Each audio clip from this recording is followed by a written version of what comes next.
What's up, gangsters? Welcome back to the movie Mafias.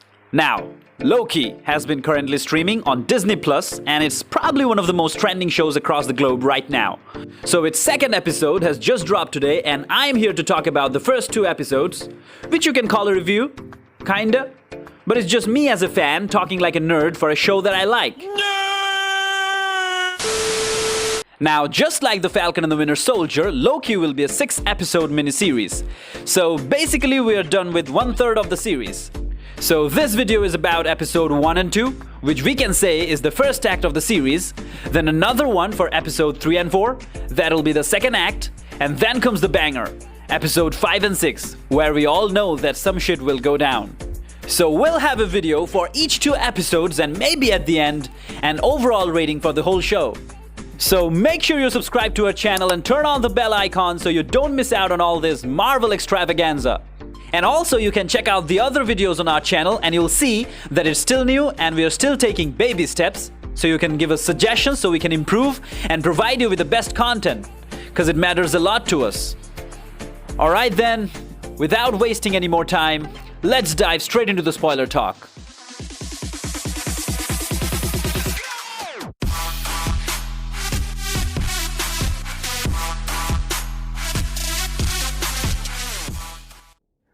Now, episode 1 picks up right after the New York scene in Avengers Endgame, where the Hulk screws up the Avengers' plans and basically hands over the Tesseract to Loki, who flees away with it to Mongolian desert, where he is arrested by a bunch of time cops working for the Time Variance Authority.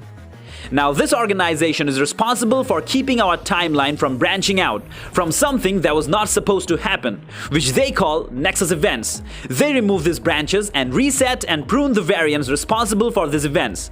Because otherwise, a multiverse war may break out and will disrupt the proper flow of the sacred timeline, which is maintained by 3 all-powerful space beings known as the Timekeepers. Quite a bit of exposition, isn't it? But we get this information from a computer interface, which kinda reminded me of Mr. DNA from Jurassic Park. It's that long. So I thought that was intriguing, as well as the other technologies of the TVA, which look very 70s and very futuristic at the same time. So I don't know if people are gonna like the look of the TVA, but I loved it. Now, Loki is brought to trial for the same charges, but before he can be punished, another agent of the TVA, Agent Mobius, played by Owen Wilson, steps up.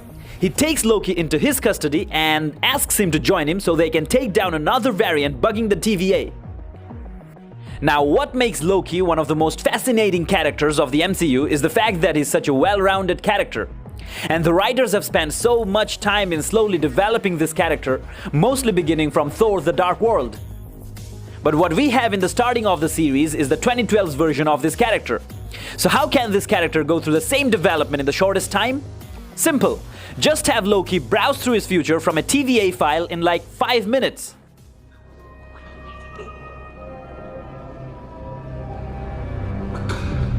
Now, this scene could have been very lazy for a character development, but what makes it work is the acting from Tom Hiddleston as well as Owen Wilson. And the scene where Owen Wilson's character is breaking down Loki bit by bit, it's like a long therapy session, but it's still so damn entertaining, you can't tell without watching the show. So the first episode really brings down our Loki to the ground level, be it the way he is made to look like a complete dummy in front of the whole TVA, or the fact that the Infinity Stones that he had desperately longed for in his whole life are just as good as paperweights in that place. Well, it makes the character more sympathetic, doesn't it? Is this the greatest power in the universe? So at the end of the episode, we find out that the deviant we're hunting for is a different version of Loki himself, which brings us to the second episode. Now, what the first episode did was to introduce us to the world of the TVA, and the second episode tells us the different rules of this world, like all the rules of branching, nexus events, redlining, and how the TVA deals with them and all that shit. So from the get-go, episode 2 shapes the world of the TVA. And once again, the thing that holds the whole episode together is the on-screen chemistry between Owen Wilson and Tom Hiddleston. And that's what makes the show so much hilarious. Because even when you don't fully understand the time mumbo-jumbo they're talking about, you're still entertained by Loki's hilarious analogy of Mobius' salad and Ragnarok. There he goes. the salt's Hulk. And I set fire to the palace. No, don't set fire to the palace. And it would never matter because... So eventually, our Loki and the TVA are able to track down this variant, which is able to transfer some of his consciousness to possess other bodies, which I thought made up for a very entertaining sequence. Anyway, eventually we find out that the variant we'd been searching for is a Lady Loki. Now we find out that this Lady Loki has been stealing the time charges to bomb the sacred timeline, creating a number of branches so the TVA come at their wits' end to stop it. Now we don't know what her plan is, just to create multiversal chaos, or is there a larger scheme behind it? But she flees away with the TVA time portal thingy and Loki follows her, and that's where we are left off with a cliffhanger. So I'm guessing we have to wait for at least 2 more episodes to find out all the answers. But until now, the show has been really enjoyable with a very strong start, much stronger than WandaVision and The Falcon and the Winter Soldier, I believe, at least from the starting perspective, although opinions may differ.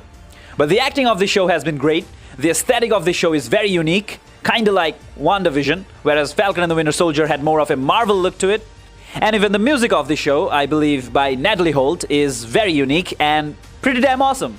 So really enjoying the show until now, and hopefully it gets even better. So guys, those were my thoughts on the first 2 episodes of Loki. The next review will be after episode 4, by which time hopefully we'll be able to tell where the show's headed to. So as I said, turn on the bell icon if you don't want to miss out on this. Also, I'm working on some other contents like ranking movies of specific franchises and also making contents on some classic movies. So I believe you won't be disappointed by that.